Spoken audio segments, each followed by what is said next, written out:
vamos agora até Mojimirim, aqui no interior de São Paulo. Nós vamos até a Germinar, falar com Roberto Carlos, que está conosco. Muito boa tarde, mais uma vez, prazer em falar novamente contigo. Parece que está com o ar-condicionado funcionando bem aí. Está bem confortável a temperatura, Roberto? Boa tarde. Boa tarde, Sérgio. É um prazer estar com vocês, com todos os ouvintes do Tempo e Dinheiro. Não está fácil.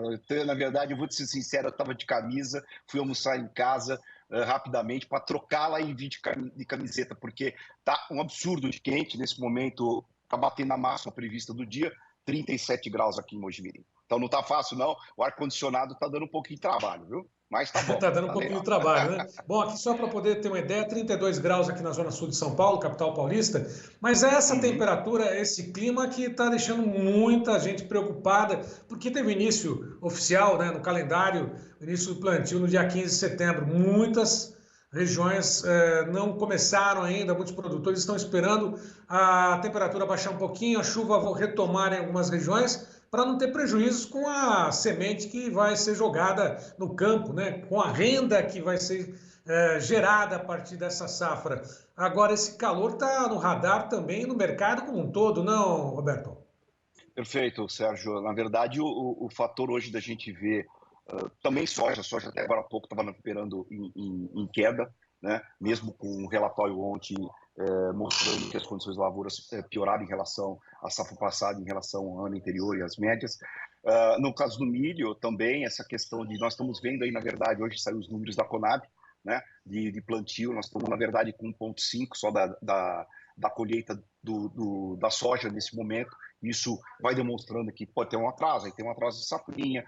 O milho, na verdade, nós chegamos 18,3, um ponto abaixo do que foi o ano passado, né? Então, assim, nós estamos de olho realmente o mercado hoje nessa questão de clima muito quente e muito seco, exceto no sul do país, como você bem disse, que as coisas não chove demais e trazendo grandes prejuízos e incômodos para o sul do país, infelizmente. Mas, assim, o mercado para os próximos 10 dias é de pouca chuva e temperaturas elevadas, e isso vai trazer um certo atraso, e aí o produtor está de olho nisso, né? E Chicago também, na verdade, milho operando aí com um ponto de baixa, né? 1,25, mas também, de uma certa forma, avalia isso. Além do que, nós estamos com o câmbio, já chegou a estar numa máxima aí de 4,99 hoje no dia, né? Mas voltando um pouquinho agora, mas o câmbio oscilando, também a gente tem um posicionamento melhor um pouco nas exportações, seja milho e soja. Então a gente vê que, na verdade, Chicago também é um pouco interferido por isso. Mas eu acho que é isso. Na verdade, clima, nesse momento, pesa aqui um pouco no mercado do Brasil, por conta do produtor, de uma certa forma está avaliando isso, especulando que podemos ter os atrasos, e faz todo sentido nesse momento. A gente tem muito produto ainda só de milho, mas o disponível comercial está justo, vamos dizer assim. Agora, o peso do USDA de ontem não deveria ter sido maior, já que as condições das lavouras lá tiveram uma piora, o avanço da colheita também está muito lento, não deveria ter um peso um pouco maior sobre as cotações, ou isso ainda vai ser ajustado lá para frente? Esse ajuste pode vir com as cotações abaixo daquilo que estão sendo registradas agora, ou há a possibilidade de se manter esse patamar? Lógico que você não tem bola de cristal, mas observando todo o mercado, tua experiência há vários anos nesse sentido.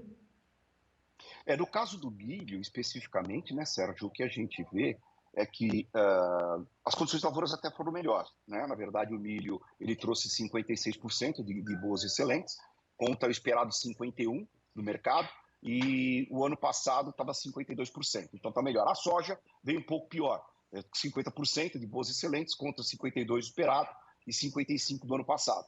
Eu diria o seguinte, o milho, se não tivesse a soja, num cenário que nós temos de soja, de estoques ainda abaixo dos Estados Unidos, mesmo com uma pequena recuperação, mas falar no estoque de passagem de 7 milhões de toneladas ainda é algo, vamos dizer assim, a se preocupar, porque, na verdade, está certo que a gente tem um pouco mais de soja no mundo, o Brasil vai produzir um grande volume, uma safra maior de 160 milhões de toneladas, mas a soja dos Estados Unidos com 7 milhões, fica aí um cenário, às vezes, complicado, alguma questão que aconteça, greve e tal, em portos como Argentina, Brasil, ou algum problema com safra, pode, de repente, sair um pouco mais de soja lá. Então, a soja ainda está nesse preço, porque eu entendo que os estoques que ele tem lá não tem um viésinho de alta, mas não é nada significativo.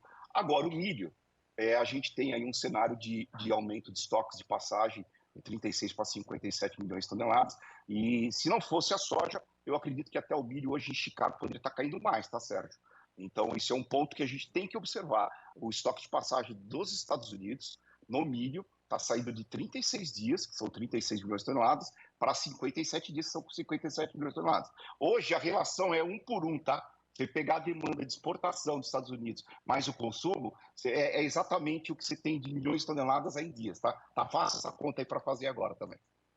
Bom, alguns comentaristas, lógico, comentaristas, alguns produtores, na verdade, dizem o seguinte: o relatório veio um tanto quanto estranho em relação às condições do clima lá nos Estados Unidos. Se é ruim para a soja, seria ruim também para o milho, né? Não teria esta lógica, não teria uma controvérsia nesse sentido, já que as condições para o milho são melhores. É lógico que o desenvolvimento da lavoura tem condições diferentes ali, mas o tempo está igual para as duas culturas ou não, na sua avaliação, Carlos? Sim, mas os estágios são diferentes um pouco, né, Sérgio? Então, na verdade, isso acaba dando essa questão. O milho se vê, e quando a gente está falando hoje de 53% de boas excelentes, o ano passado estava 52%, né? Então, nós estamos falando que já esse ano está um pouco melhor que o ano passado. Mas é assim, acho que é a questão de estágio, então por isso que você tem um pouco melhor que a outra, né? Mas a soja realmente é uma preocupação. O milho, é como eu disse, tem na verdade um estoque um pouco maior, então tem um cenário um pouco mais tranquilo aí, tá? Bom, e lógico, o mercado fica observando todas essas informações e atento a tudo isso. Agora, esses preços que estão sendo praticados para a soja, lógico, para o milho aqui no Brasil, soja, por exemplo, é convidativa, né? Porque nós temos um fator aí de alta acima dos 13 dólares por bushel, mais a manutenção do dólar em torno de 5 dólares, ali, R$ 5 o dólar. É algo que dá para poder pensar. É lógico que ainda dá para poder planejar, né? Porque vai ser uma safra mais cara aqui no Brasil. Tudo isso encarece também aqui no Brasil. Dólar mais alto, a questão de petróleo, né? Vai ser uma safra mais alta aqui. O produtor, observando esses preços, hoje ele pode fazer algum movimento, pode travar, fazer um movimento de trava de preços. O que ele pode fazer diante dessa situação? Ou só observar, porque a safra aqui no Brasil não chegou? Então, Sérgio, eu acho que o produtor está um pouco nesse momento vendo essa questão de clima, que faz sentido mais assim. Temperaturas quentes pode trazer chuva, então é uma questão de especulação. O que o produtor acho que tem que ver nesse momento é exatamente saber que nós temos uma grande safra vindo por aí, né? Então tem que tomar cuidado um pouco com isso. Você sabe que na última entrevista que nós fizemos no Notícias Agrícolas, a gente falou um pouquinho da questão do milho. Algumas entrevistas a gente vinha falando que era importante, por exemplo, no caso do milho, como também na soja, precisar botar o produto para exportação. O produto precisa sair para a gente diminuir os estoques de passagem, né? E silenciosamente, eu poderia dizer, como todo ano normalmente exportação, a gente tem sempre muitas operações feitas diretas, trade com o produtor tem vendido a sua soja, tanto que nós vimos aí quase 10 milhões de toneladas de soja exportada fisicamente o mês passado, mais 10 de milho, que foi o mês passado. Milho a gente deve chegar em 10 milhões de toneladas esse mês. Então a gente está vendo que, na verdade, o produtor ele andou, na verdade, travando algumas posições, pegando em alguns momentos, coisa que a gente vinha falando, vocês vinham falando bastante, que era uma safra muito grande, tinha que se posicionar. Então, vendo em alguns momentos qual é o custo de produção, qual é o preço que ele estava conseguindo no mercado, era um ano para já ir fazendo as suas travas. A soja, de uma certa forma, está dando margem, uma margem positiva, não é aquilo que se esperava, mas boa, o milho mais apertado, algumas regiões até com prejuízo, mas assim o produtor entendeu e ele está exportando bem. Veja, Sérgio, que na verdade, por exemplo, na questão do milho, nós devemos chegar agora no final do mês de setembro, com mais 10 milhões exportadas, que isso vai dar um acumulado próximo de 30 milhões de toneladas de milho exportado até setembro. E nós temos um line-up, né, de mais 10 milhões de toneladas. O line-up é o que nós estamos carregando, o que está nos portos aguardando e o que está nomeado de navios para encostar para o carregamento. Então, assim, nós devemos chegar em 31 de outubro com 40 milhões de toneladas exportadas de milho. A gente teve uma preocupação muito grande há uns 2, 3 meses atrás, que a gente vinha falando muito, e o produtor foi entendendo, não porque a gente tenha dito, mas eu acho que o produtor conhece muito esse mercado também, mas é lógico que também tem que escutar muito os conteúdos que são formados nas agências, né, de informação, como vocês, a gente que está vendo as informações e estamos interpretando elas, porque tem muita informação, né, Sérgio? Às vezes parece fácil, mas não é. E é legal porque depois que o produtor começa a ficar atento à informação, que é tudo na vida dele, né? Além do seu plantio, ele começa a ter uma consciência um pouco melhor do que fazer. E ele foi fazendo silenciosamente os seus posicionamentos, né? E exportando milho. Então nós estamos aí com praticamente, que a gente pode dizer, nós temos 40 milhões de toneladas que vão sair do país, isso já é certo. Agora, tem mais alguma coisa que está comercializado, que nós não sabemos quanto. Na verdade, o mercado tem essa informação. É uma briga que eu já tive muito, a gente fala muito também no Notícia Agrícola, é uma briga que a gente tem muito grande, pedindo para que o governo teria que fazer como é nos Estados Unidos e na Argentina, além de informar o que nós temos de milho que está saindo fisicamente, aquilo que está comercializado. Isso é bom tanto para o produtor como para o consumo, porque, na verdade, pode ser que a gente tenha aí já mais de 50 milhões comprometidos na exportação, de repente os preços poderiam estar um pouco melhores. A gente não sabe dizer se é isso. Eu sei que tem 40, porque isso é físico, isso é o que nós estamos vendo, que saiu e o que tem de line-up. Agora, essa informação seria muito importante sempre a gente cobrar do governo, porque ela existe em qualquer grande player mundial, para que isso seja mais fácil de administrar, tanto o produtor como o consumo. Então, assim, o produtor foi silenciosamente exportando, como também está exportando bem a soja. Eu estava pegando os números da soja aqui, a gente já tem 80, o ano passado inteiro foi 79 milhões de toneladas exportadas. Agora, até o mês de agosto, já foi 81. Né? Então, assim, nós estamos realmente com um movimento muito bom e é aí que tem que sair. Tem que sair, né? Porque o consumo do mercado interno, no caso do milho e de soja, a gente já sabe, não vai aumentar do dia para a noite, né? Então, isso, o que a gente precisa de excedente é colocar para fora. Isso está sendo feito. Então, isso, na verdade, o produtor, eu estimo que a gente possa chegar até 60 milhões de toneladas, tá? No caso do milho, de exportações. Fato que pode ajudar lá na frente depois, pelo menos não acontecer como nós tivemos esse ano. Esse ano, no começo do ano, nós tivemos preço abaixo de paridade de exportação.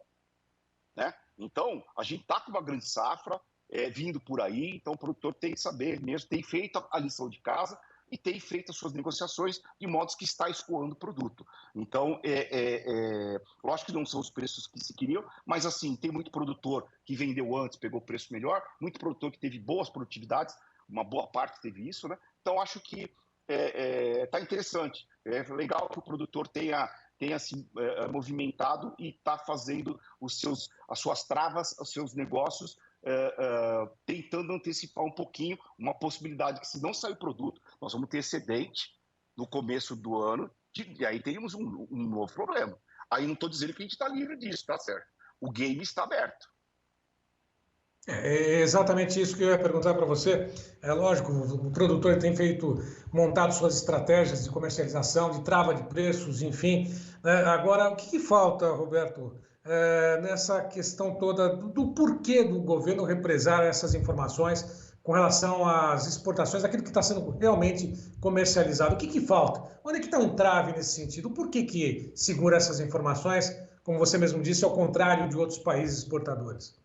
Eu já fui, hoje eu tenho a corretora e, vamos dizer assim, hoje eu tenho um papel de intermediação de negócios, um consultor também, mas eu já fui do outro lado, que também fui da mesa supridora, né? Trabalhei muitos anos numa multinacional, grande consumidora de milho. Então, na verdade, isso, desde então, a gente batia essa questão com o pessoal do governo, em alguns momentos até eles não sabiam, não estavam entendendo. A gente já fez um monte de colocações. Eu acho que ela é importantíssima, você concorda, né, Sérgio? Porque, na verdade, seria bom para todos os segmentos. Sinceramente, não sei. Eu já tenho falado muito disso em todas as entrevistas que a gente dá, volta e meia, nós estamos falando. Eu acho que ela seria extremamente importante. Não dá para entender o motivo, mas eu acho que esse número existe, tá, Sérgio? Ele existe, mas a gente vai conseguir ter um pouco de informação, trocando ideia com trades e tal, mas as trades também vão estar falando entre eles, mas um número fechado que poderia ter consolidado, porque tudo aquilo que é feito está comercializado, eles têm que indicar que vai ser exportado. Então, essa informação tinha que ter como do Brasil, na Argentina e Estados Unidos. E acredito que a Ucrânia também tem. Bom, a Juliane Cristina Nardelli Green, sempre conosco aqui acompanhando, ela mandou uma pergunta para você, Roberto, dizendo o seguinte: boa tarde, Juliane. Haverá redução do plantio de milho primeira safra?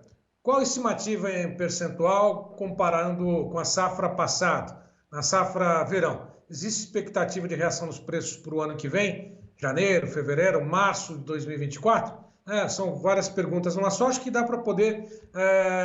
A primeira delas, né? A redução do plantio do milho primeira safra. Qual a estimativa em comparação com a safra passada, a safra de verão? Você compartilha que haverá uma redução da safra, dessa próxima ou não? Do plantio de milho primeira safra? O que a gente pode estar falando para o ouvinte é o seguinte: a Conab fez recentemente uma reunião de perspectiva, né? E andou divulgando umas primeiras informações. Agora, dia 10 de outubro, se eu não me engano, em outubro, normalmente, nós temos o primeiro relatório de intenção de plantio da safra agrícola.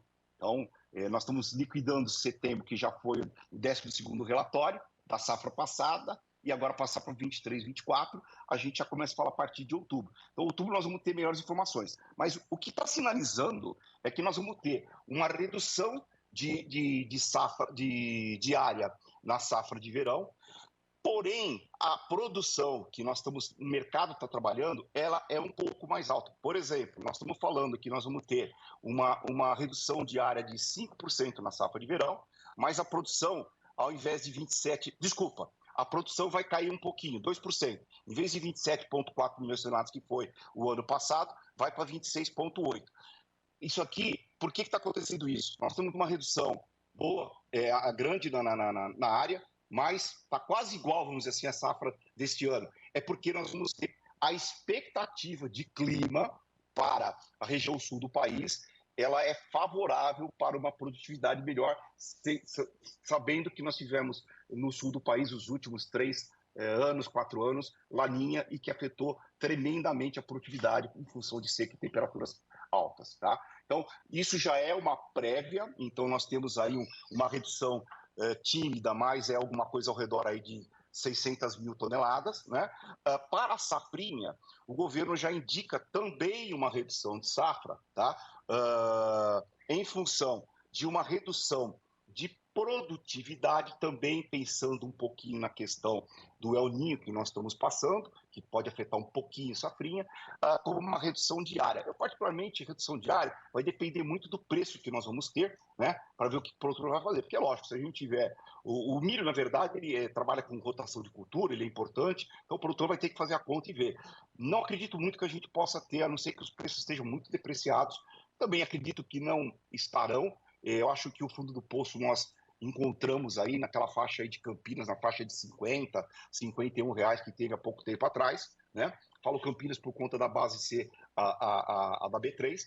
Então, assim, a gente está falando aí de uma produção do ano que vem de 120 milhões de toneladas. A produção desse ano da Conab, eles falam numa safra total de 132 milhões de toneladas, considerando safra e safrinha. O mercado trabalha com um pouco mais, né? Então, o que a gente precisa dizer é o seguinte: poderemos ter realmente isso, mas o que vai acontecer? Nós vamos ter um consumo maior ano que vem, né? Por conta do setor de carnes, que vem crescendo todos os segmentos, né, que nós esperamos, mais etanol, tá certo? Mas a gente provavelmente vai ter um excedente menor na exportação, tá? Então, o que a gente está com expectativa de preço nesse momento, como eu disse agora há pouco, o jogo está aberto ainda, tá? Então, se o produtor, a gente tiver realmente exportar, chegar lá no final do ano agrícola, que é 31 de janeiro, exportarmos aí algo ao redor de 60, um pouco mais do que isso, a gente vai ter um ajustamento. Nós vamos ter depois, com a safra de verão, a princípio, nós temos estoques de safra de verão, mais os estoques de passagem que a gente espera uns 10 milhões de toneladas a partir de 1º de fevereiro, né? Que seria a nova safra. Nós vamos ter aí milho para chegar até final de junho. Depois nós temos safrinha. E aí a safrinha vai depender, então, na verdade, das exportações. Enquanto a gente tiver um volume muito grande no país, como a gente teve até então, e temos agora, nós estamos trabalhando no mercado inteiro, trabalhando com qualidade de exportação.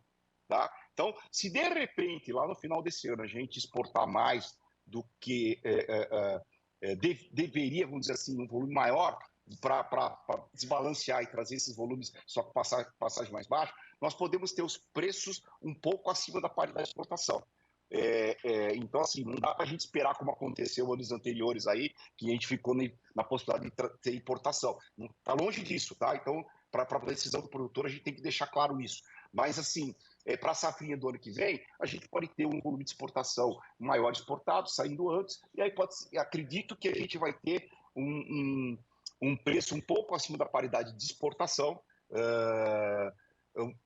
antes do final do ano que vem. Isso é a fotografia que eu penso no momento. Tá? Então, a ideia e expectativas são essas. Tá? Bom, em relação aos preços, ela perguntou, janeiro, fevereiro, pelo menos janeiro, março e maio, lá na B3, o milho base Campinas está lá, 61,80 janeiro, março 65,51, maio 65,66. Ainda estão bem tímidas as cotações lá, perto daquilo que a gente registrou, acompanhou com os preços do mercado físico, né, que chegaram a bater 80, acima até em alguns casos, né? E o CPE está aí indicando R$ 55,73 a média da saca do milho. Em média, isso. Agora, diante dessa alta do preço do petróleo, né, essa disparada, que, ao que tudo indica, vai bater os $100 aí, todo mundo está com essa expectativa. Produção de etanol, produção de até outros biocombustíveis, né, no caso aí, a partir da soja que está sendo feito também, os preparativos, aliás, já está tendo a produção. Isso pode incorporar também na expectativa de preços, melhorar um pouquinho esses preços praticados? É lógico que é uma futurologia, mas diante desse cenário todo que a gente está vendo, o petróleo influencia tudo, até o custo da produção, né? O custo da próxima safra. Tem tudo a ver, né? Sérgio. Tudo a ver. O petróleo está me surpreendendo porque nós estamos chegando já próximo de $100. O petróleo, nesse momento, está com o Brent trabalhando com $94, uma alta de 0,75% hoje. Ele está um pouquinho desgrudado, mas se a gente começa a ter preços superiores a 100, 110, ele pode ficar, o mercado vai se ligar muito mais ainda. Por quê? Porque, na verdade, a gente sabe que a soja faz biodiesel e biodiesel vai na adição de combustíveis. A mesma coisa com o etanol de milho, tá certo? Então, se a gente tiver um descolamento e esses preços começarem a subir, lembrando que acho que foi antes da crise, a gente chegou a bater, não estou falando que vai acontecer isso, tá? Mas chegou a bater $150, e daquela época o gráfico do milho e soja ficava igualzinho que era do petróleo, né? O petróleo subia, o mercado do milho e soja subia. Não está acontecendo isso agora, mas passando de $100, 100 e pouco, pode ser. Agora, se especula nesses patamares de preço, né, Sérgio? Mas a gente vive todo dia falando numa questão de China, que não está bem, que os problemas da China, os problemas que podem fazer com que eles cresçam menos do que o esperado. E até outro dia, numa entrevista que nós vimos com vocês, foi um negócio muito legal. É que o mercado é um negócio impressionante. Se fala muito nisso, mas se a China crescer 5%, tá bom demais, né? Porque se falar em 10% seria um PIB, que eu escutei aí com vocês, inclusive, no conteúdo de informações de vocês, que seria um PIB do Brasil se fosse 10%. Então, a gente não vê muito sentido. Agora, o que eu falei também, inclusive, em outra entrevista lá atrás, foi que a gente tem uma expectativa que se os preços começarem a ficar mais baixos, tanto soja como milho, pode haver um interesse maior pelo setor de etanol e de biodiesel, e nós podemos ter, inclusive, alguns países, principalmente na Ásia, aumentando a adição de biodiesel e de etanol nos combustíveis, como aqui no Brasil, que nós vamos passar de 11 para 12 no biodiesel. Né? No etanol a gente não tem informações, vai ter algo diferente dos 27%, mas assim, isso é um negócio que pode acontecer, não é da noite para o dia, mas está no radar. Se os preços caírem, a gente pode ter essa situação, porque vai ser convidativo para que se faça, na verdade, produtos alternativos com um preço de petróleo muito alto, né, Sérgio? O produtor ele quer gerar renda, sem dúvida, ter rentabilidade na atividade, pagar as contas e reinvestir em alguns casos, né? Qual que é o risco, né? Nesse sentido, você inclusive citou, quando a gente estava batendo papo antes de entrar na entrevista, o problema da cabeça de alta do produtor, né? Ele sempre está pensando nas altas das commodities, da soja, milho, seja lá qual for, algum risco nessa cabeça de alta ou, eu digo, ele só projetar alta para o mercado sempre, sempre, sempre e tomar um revés de repente?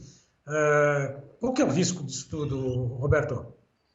É, é, é um risco que a gente vê em alguns momentos o produtor, ainda mais quando está mais capitalizado, né? E apostar um pouco mais. Pior quando não está e às vezes aposta especula, vamos dizer assim, não aposta, desculpe o termo, mas especular. Isso faz todo sentido nas nossas atividades, né?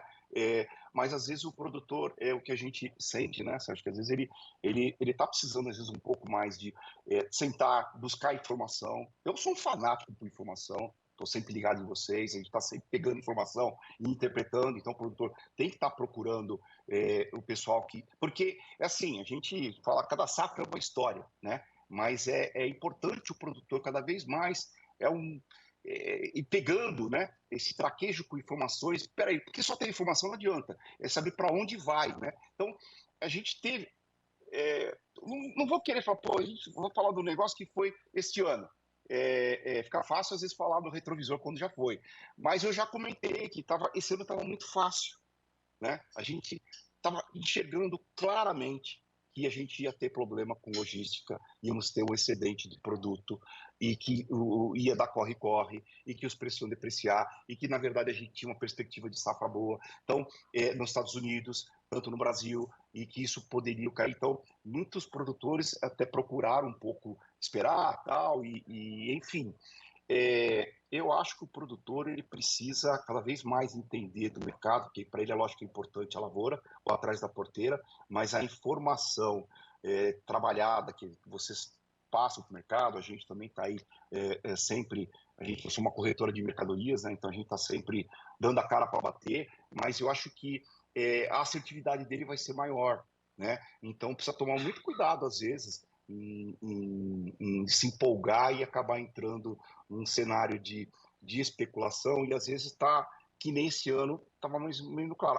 Apesar que a gente está falando de um mercado que depende de clima, então, pô, de repente hoje está.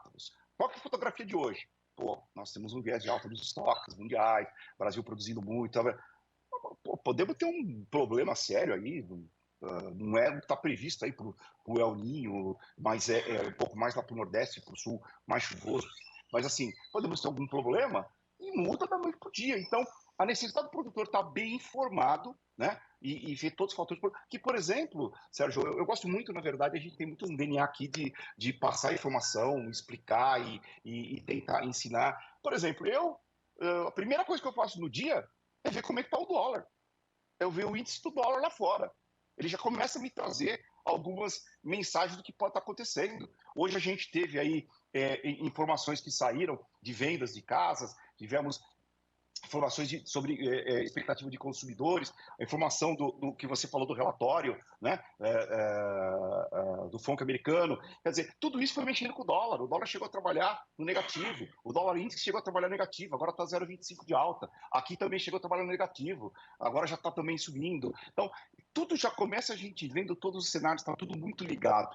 Aí, a outra coisa que eu pego é clima, quer dizer, a gente solta um mapa aqui que a gente tem tudo mapeado onde se produz nos Estados Unidos, na Argentina, no Brasil, vemos as temperaturas, dependendo do momento, temperaturas quentes que estão lá, pluviometria, quando chega o período de safrinha, nós vamos ver a questão também de temperaturas mínimas. Então, é ver todo dia essa informação, é ver o que está sendo exportado, o que é o line-up, é ver o que está sendo tendo de informação e que um dia a gente tem essa informação do governo também, que talvez facilite mais ainda para um posicionamento, né? Então, é que a gente estava falando, né, sobre a questão do que está comercializado, não só aquilo que já saiu na exportação. Então, eu acho que o produtor ele precisa estar muito sintonizado, porque são muitos fatores que impactam hoje nesses mercados de milho e soja.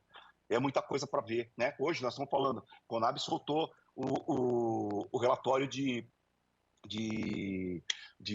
plantio e de colheita, né, da safrinha de milho, que já está terminando, mas plantio de soja e de milho, né? Então, ontem nós tivemos a divulgação do Crop Rock, que sai toda segunda-feira, toda segunda sai informação de inspeções do mercado americano, do que está sendo, que foi exportado de milho e soja. Na quinta-feira sai informações de exportações, do que foi comercializado, que é aquela que nós não temos, né?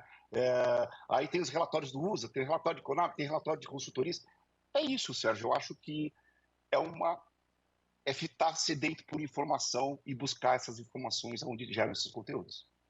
Esse é o nosso objetivo, inclusive, de estar ouvindo o Roberto Carlos Rafael conosco aqui, né? Falando exatamente da Germinar, essa experiência de décadas aí frente ao mercado, e levar essas informações para que o próprio produtor ele possa refletir, né?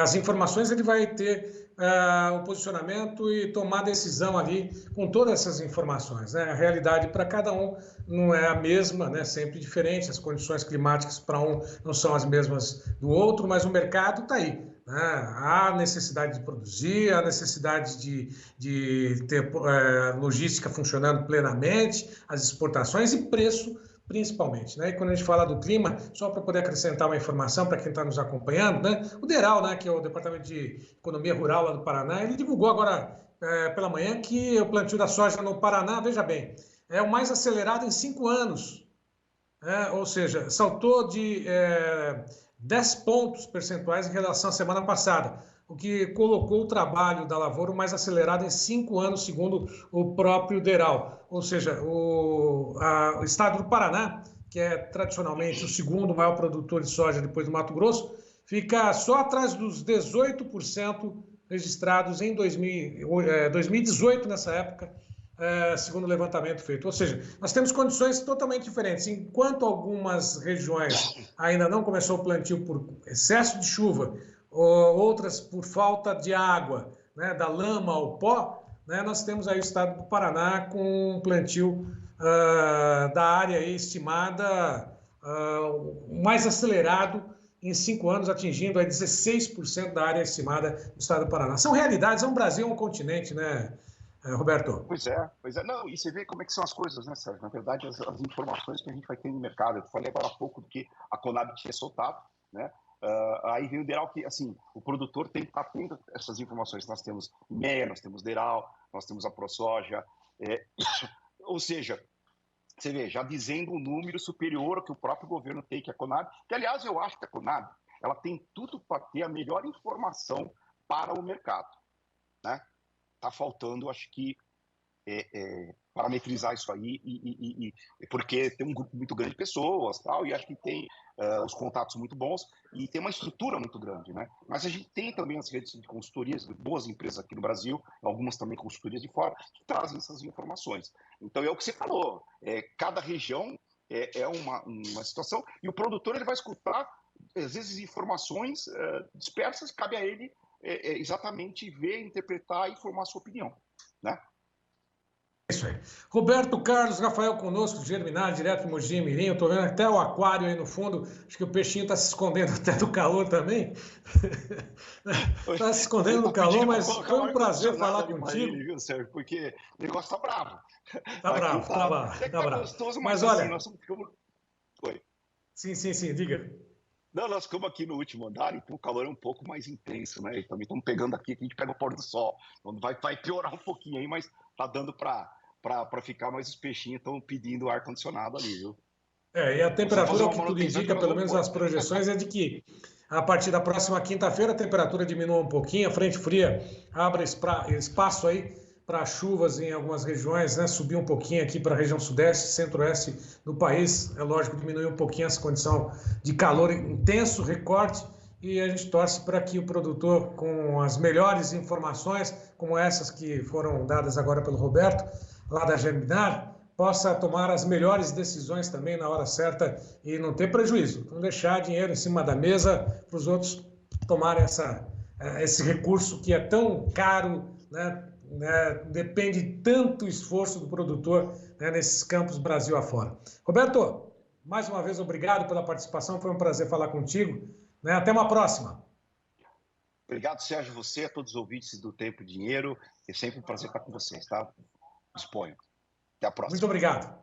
Um Bom, e abraço. por aqui nós ficamos, agradecemos sua atenção, sua participação, a Juliane, que esteve conosco, Juliane Cristina Nardelli Grem, muito obrigado, e você também que está acompanhando essa entrevista agora nos canais aqui oficiais do Tempo e Dinheiro, no Clube Exclusivo no TD, mais uma vez, nosso muito obrigado, e em breve a gente volta com outras informações do mercado. Até a próxima!